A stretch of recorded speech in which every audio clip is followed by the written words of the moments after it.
diputado Álvaro Viviano. ¿Cómo le va? Buenas tardes. Muchas gracias por acompañarnos. Por favor.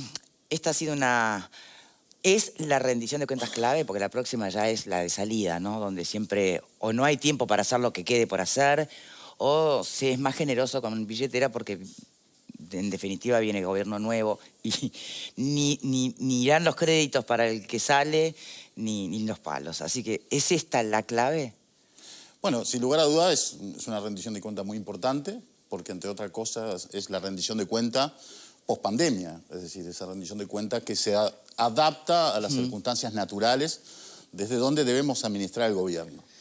Pero creo que además de eso es una rendición de cuentas histórica por varios factores. A ver. El primero de ellos creo que tiene una asignación presupuestal inusual. Yo no recuerdo vía rendición de cuentas que en instancias anteriores y en periodos anteriores se haya hecho una asignación de gasto como la que se hizo ahora.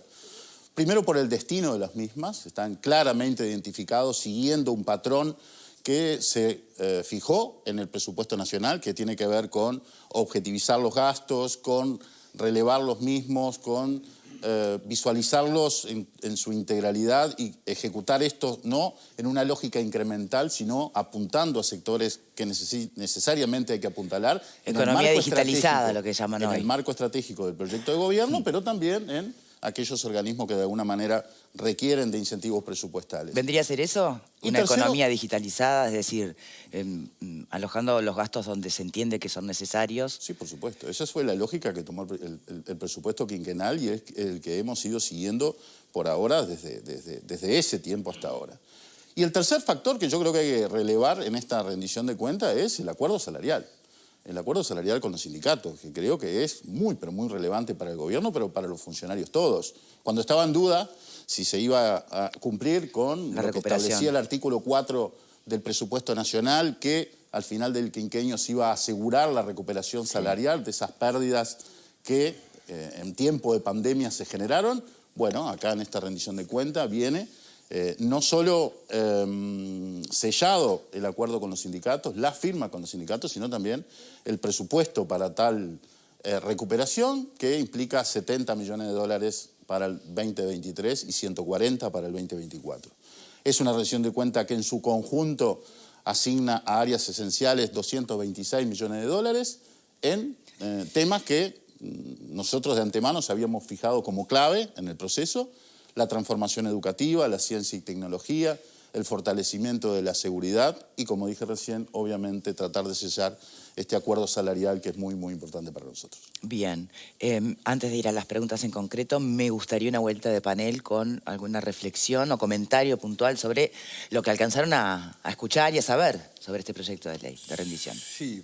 Yo estuve leyendo lo de mañana, son 400 y pico. 459. Por eso, o sea, es difícil. Es difícil. Lo macro, ¿no? Lo que trascendió públicamente. Ahora, en títulos creo que es una rendición de cuentas buena, que apunta a necesidades que el país tiene: seguridad, educación, el acuerdo con COFE, me parece muy bien, porque son promesas que había que cumplirlas. Hay allí algunos artículos puntuales de determinados temas que yo nunca los pude entender en todas las rendiciones de cuentas, como que parece que se mezclan, entre ellos reformas al Código del Proceso Penal y aumento de penas y demás, que me parece que son desajustadas y desatinadas, pero bueno, ese es otro tema. A nivel macro, es una buena rendición de cuentas con recursos que son necesarios para la educación, para la salud, en materia de seguridad, salvo quedar un poquito cortos con Fiscalía allí, pero bueno, eso se peleará, se verá, porque todo lo... Es abierta, ¿no? Es abierta, se propone la creación de 3 fiscalías de violencia y una fiscalía son 5 fiscalías en total, y algún cargo más por allí de psicólogos y demás. No sé si llegan con los 2 millones que se van a destinar, pero bueno, es abierta, y después una reforma del Código del Proceso que me parecen desatinadas, pero creo que se discuten. Pero a nivel general es una muy buena rendición de cuentas. Bien. Rodríguez Pupo. Bueno, es histórica esta rendición de cuentas. Si uno analiza las rendiciones de cuentas del pasado, yo hoy me tomé el trabajo hoy de mañana de hacer un símil con la rendición de cuentas espejo que nos podemos mirar en el pasado reciente, que sería la de 5 años atrás. O sea, en mitad del periodo de gobierno de Tabaré Vázquez en el 2017. Entonces, uno tiene esa imagen de que, del Frente Amplio en el gobierno, algunos creen que fueron gastadores compulsivos, yo soy uno de los que creo, pero en general la imagen que uno tiene es que ellos promovían el gasto como una medida de sensibilidad y porque además tenían mucha presión interna.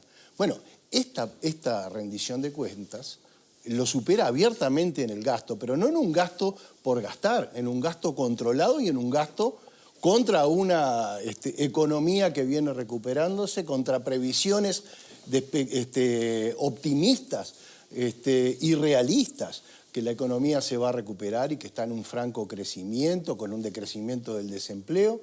Entonces, comparamos una rendición de cuentas con la otra y esta es una rendición de cuentas mucho más sensible en lo social, mucho más sensible en lo que nos importa a muchos uruguayos, porque va gran parte, un tercio de esta rendición, del excedente de esta rendición de cuentas, va hacia lo que nos importa a los uruguayos en cuanto a la reforma educativa, va a ciencia, tecnología y educación, a la ANEP, un tercio. El otro tercio va para seguridad y salud, y el tercio más grande se le va a destinar a un compromiso de gobierno que todavía queda en un veremos. Creo que es parte de las cosas que algunos uruguayos estamos pensando que este gobierno debe pensar con mayor rigurosidad, pero arranca el camino de la recuperación salarial, eligen a los públicos para ello, y ya, inclusive el mismo día que se presenta la rendición de cuentas, ya se anuncia también los convenios firmados tanto con FENAPES como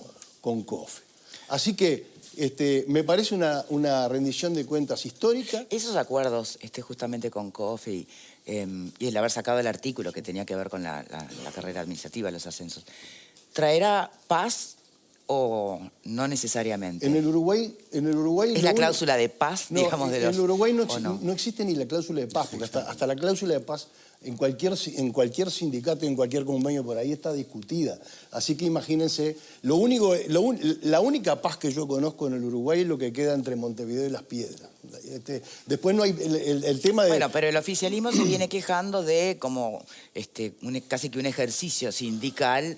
El gremio, el conflicto de los lácteos, para no irnos de tema, bueno, nunca se ha respetado nunca se respeta la cláusula cláusula de paz. Lo que sí es importante es el mensaje, o sea, que con gremios que tienen una alta conflictividad, llegar el día de la presentación del proyecto de la rendición de cuentas con un convenio adelante es un avance muy importante en un Uruguay que está bastante bloqueado, bastante paralizado, y es una buena señal de todas las partes. Sí, pero bueno, ayer, digo ayer metafóricamente, será antes de ayer, horas más, horas menos, las manifestaciones por parte de muchos sindicatos tenían que ver con la rebaja salarial, la falta de recuperación salarial, el hambre, eso va a calmarse, esta rendición va a calmar esas aguas, va a ponerle cierto coto a ese relato de... No lo creo. No necesariamente. Olvídate porque de eso. Es un ejercicio.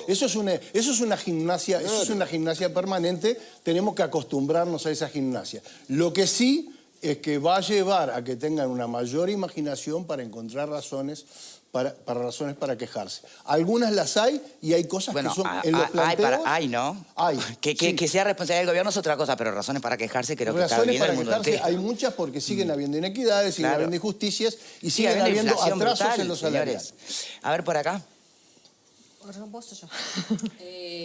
mí me parece que es una rendición de cuentas que demuestra cintura y que demuestra sintonía con lo que la gente está pidiendo. Y me parece que el gobierno es mucho más sensato que muchos de los defensores del gobierno. Porque acá hemos visto una y otra vez...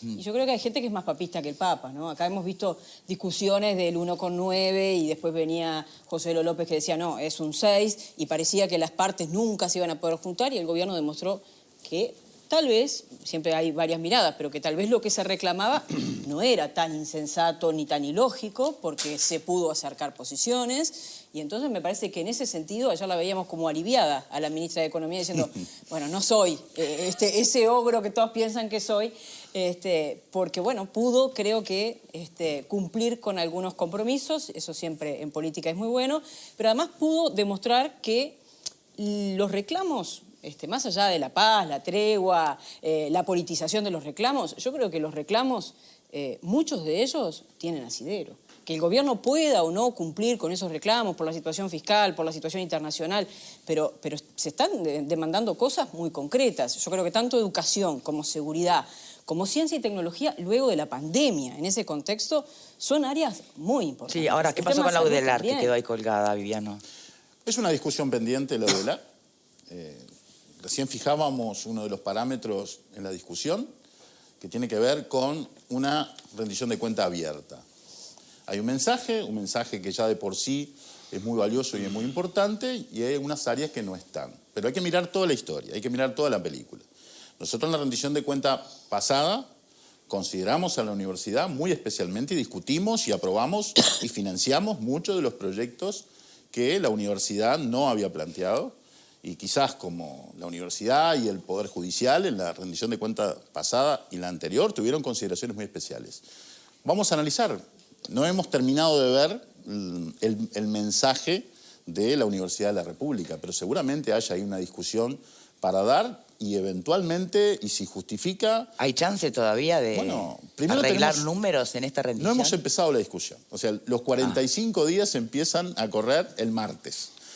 Y ahí tenemos un amplio espacio de debate, análisis y estudio de la rendición de cuentas y de los mensajes de los organismos, porque la Universidad de la República tiene mensaje propio. Bien, creo que redondeando, me parece que las partes se acercaron mucho más de lo que estaba planteado anteriormente y que eso demuestra que se podía, que cuando hay voluntad política se puede, más allá de ciertas circunstancias que todos reconocemos que son apremiantes, y que bueno, que había que escuchar algunos de esos reclamos que están contemplados en esta rendición, tal vez no como se quisiera, la educación tiene menos de lo que se demandaba, bueno, después podemos conversar sobre eso, pero me parece que al final el gobierno resultó mucho más sensato y más en sintonía que muchos de sus defensores.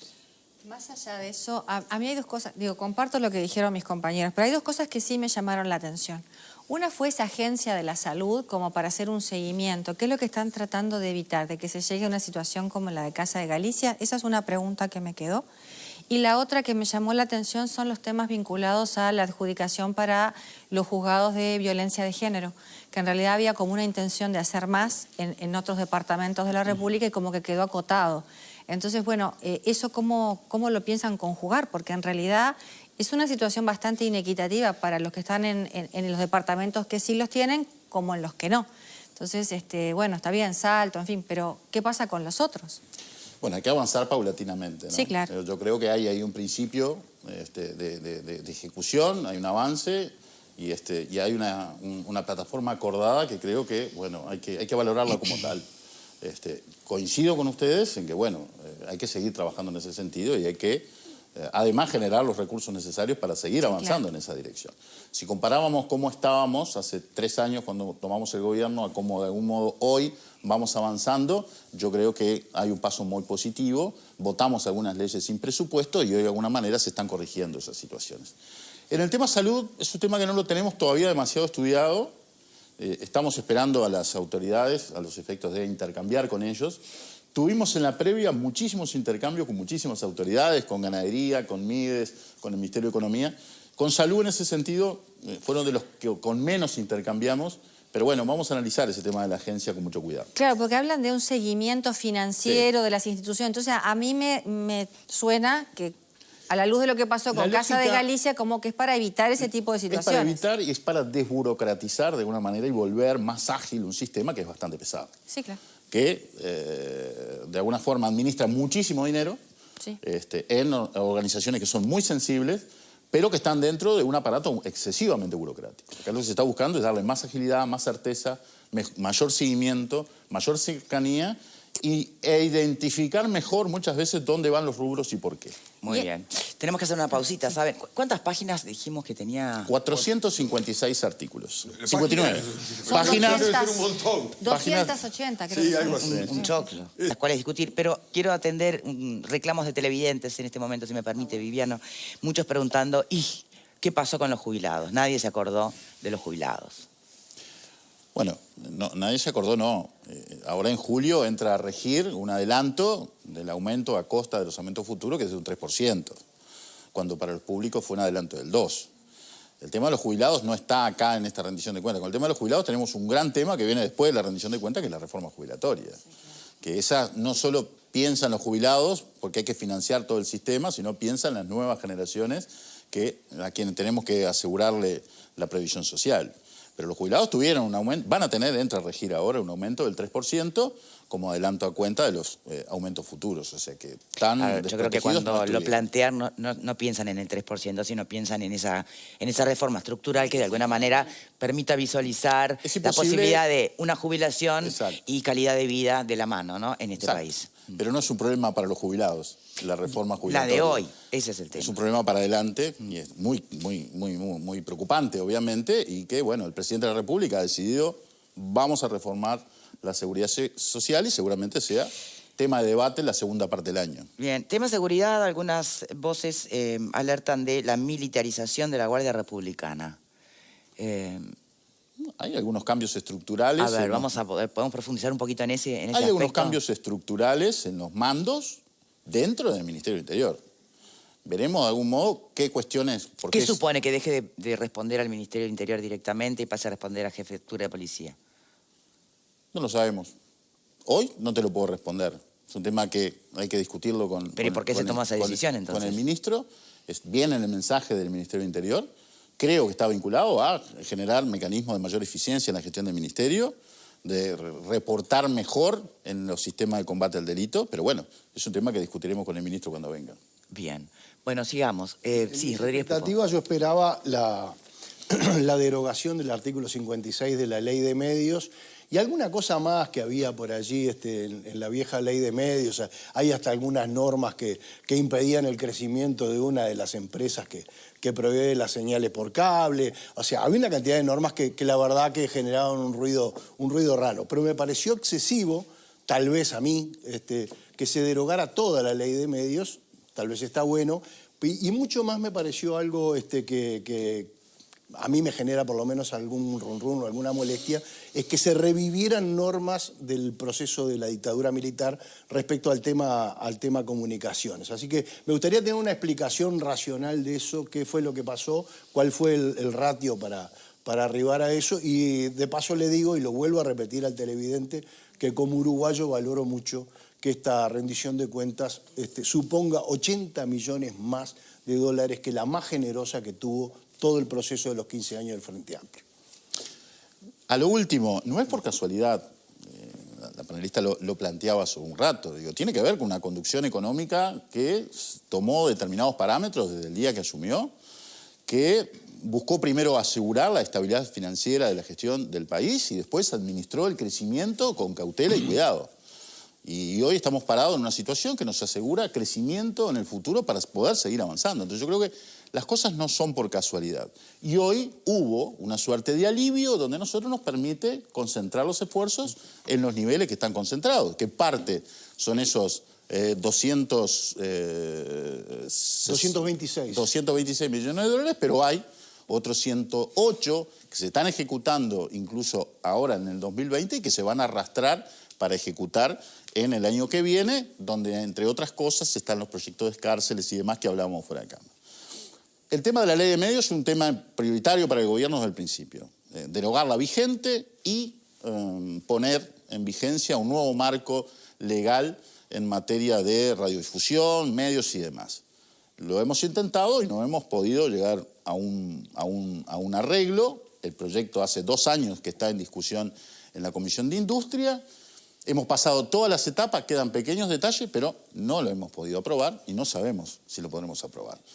El gobierno manda este proyecto donde, de algún modo, deroga la ley, la 19.307, que es la vigente, restituye un marco de normas que de alguna manera le da y blinda y estabilidad al sistema para que pueda funcionar, remite a otras competencias que ya tiene la URSEC en materia de regulaciones y seguramente algún decreto más blindará el sistema si no aprobamos la ley de medios que está en la Comisión de Industria. Ahora, la actual ley de medios indudablemente requiere cambiarla. Es una ley del 2014, excesivamente reglamentarista, difícil de comprender, 202 artículos tiene, el proyecto que nosotros traíamos trae 99, complejiza mucho la gestión global de los medios, no se aplicó. En el 2019 se gestó su decreto reglamentario y prácticamente no tuvo acción. Y hay cambios tecnológicos importantes que requieren ser adaptados, concebidos y administrados, y sobre todo la libertad, y sobre todo de qué manera la anterior ley se inviscuía excesivamente en los controles de contenidos, que hoy requiere ser revisado. Entonces nosotros creemos que la ley anterior necesariamente hay que derogarla. No pudimos, por los mecanismos que quizás formalmente fueran los más ajustados, y bueno, vamos a intentarlo en la rendición de cuentas. Capaz que el hecho de que venga la rendición de cuentas sea un disparador para que la Comisión de Industria pueda terminar de resolver el tratamiento. Pero sobre todo para atender a los operadores de cable. Ese es uno de los que temas. Quedan rezagados, ¿no? La ley vigente tiene más de 12 observaciones de inconstitucionalidad. Un número importante, que no solo hace al 56, que es un tema claro de adaptación a los nuevos mecanismos del mercado, sino hace a otro tipo de observaciones que son amplias en la ley vigente. Obviamente que en este marco, bueno, recientemente tuvimos algunas adjudicaciones que son discutidas, vinculadas a la posibilidad de transmisión por cable de contenidos de Internet. Bueno, la observación hay que cumplirla. De alguna manera nos avenimos a esa observación. Esta nueva realidad también eventualmente comprende a los cableros del interior.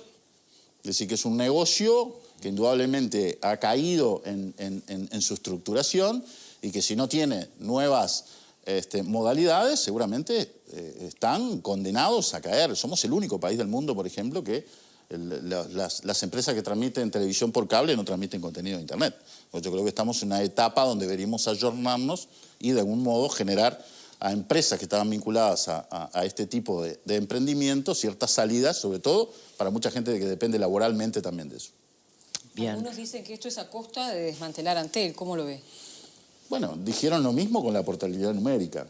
Y, sin embargo, Antel sigue puntero en el mercado de telefonía y lo va a tener. No está en riesgo de ninguna manera. Y eso es otro debate que hay que darlo a fondo, con detalle, porque hay que desmistificarlo absolutamente. Por supuesto que para nosotros es una de las preocupaciones, pero lejos estamos de que se esté afectando a Antel, que se esté afectando su autonomía y sobre todo su preponderancia en el mercado. De ninguna manera. Antel está preparado para seguir avanzando. Pero bueno, hay una concepción también que habla de cuánto pesan y cuánto cuestan algunos monopolios, y es un tema que también interesa darlo. Hoy nosotros estamos seguros que con esta decisión, más allá de que genera eventualmente una pizca, no mucho más de eso, de competencia con Antel, de ningún modo va a desfavorecer a Antel. Es más, creo que a Antel le estamos dando la salida para que explote otra estructura de negocios con estos operadores en conjunto, que seguramente le van a rendir mucho más de lo que le está rendiendo hoy.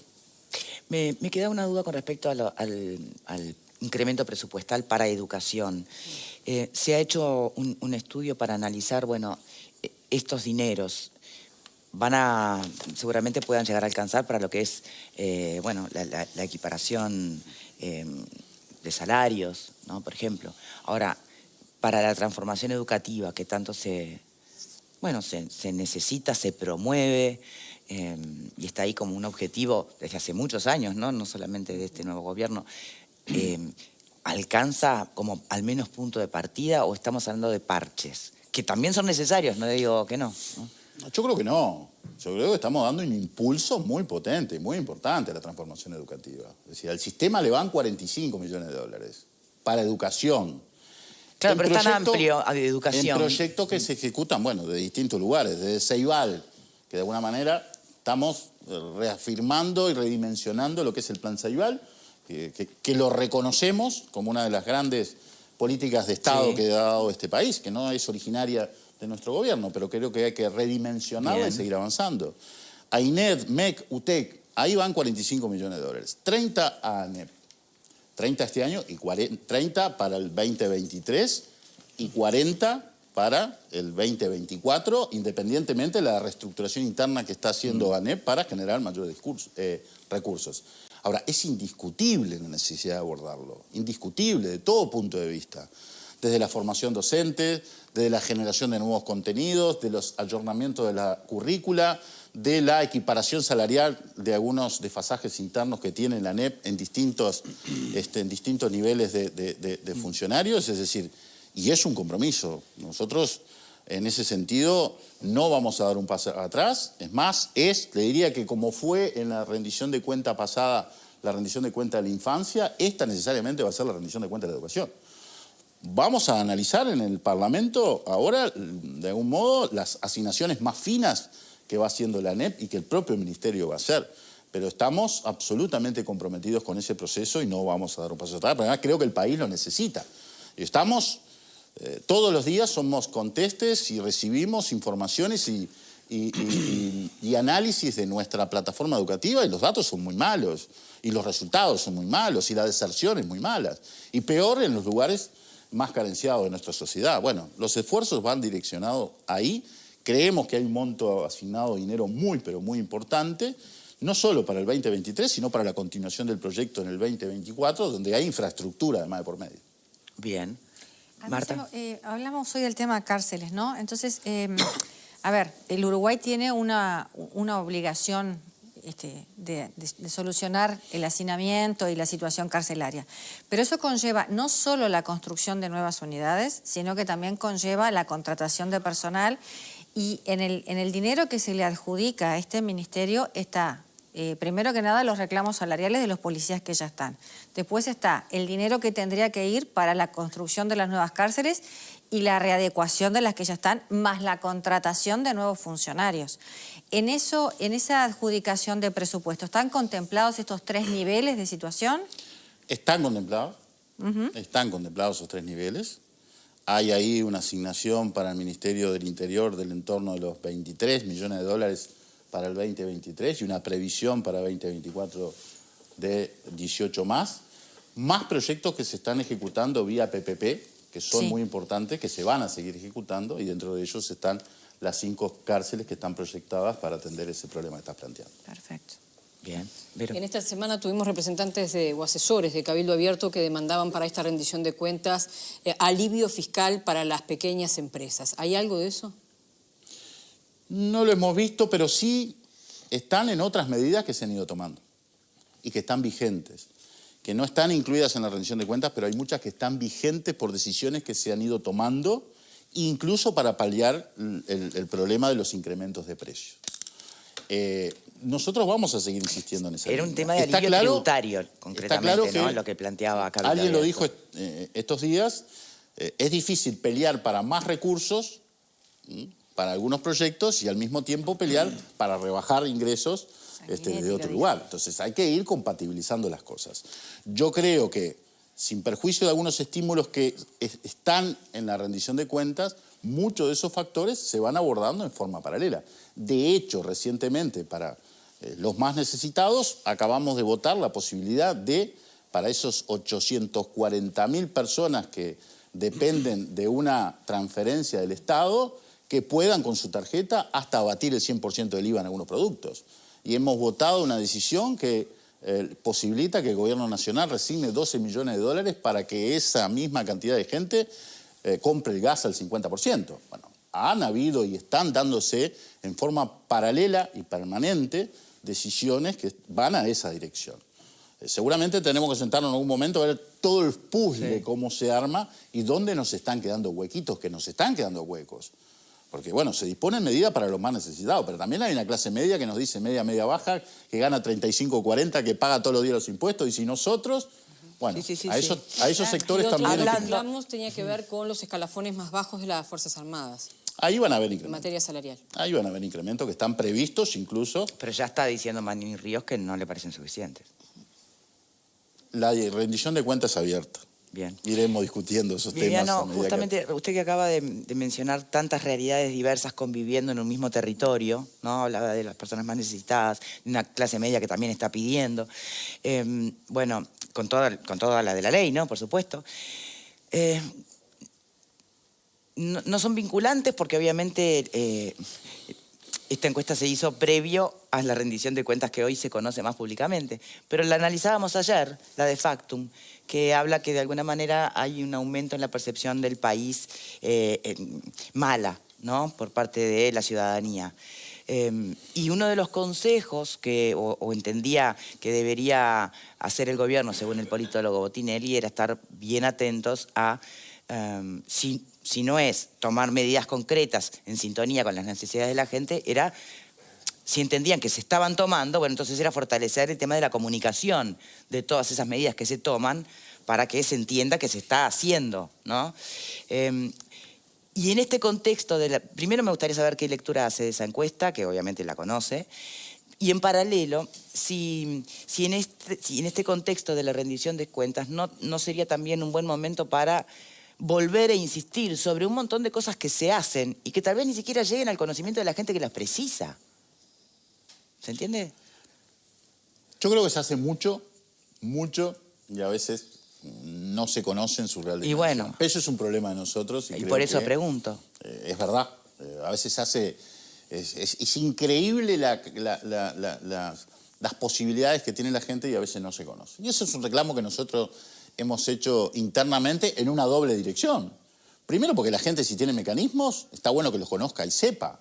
Y segundo, hasta políticamente. Si nosotros generamos algunas políticas y son logros, bueno, que se conozcan. Yo me acuerdo que entre las autocríticas que hacía el Frente Amplio era mala capacidad comunicativa de sus propios logros, ¿no? Por ejemplo, bueno.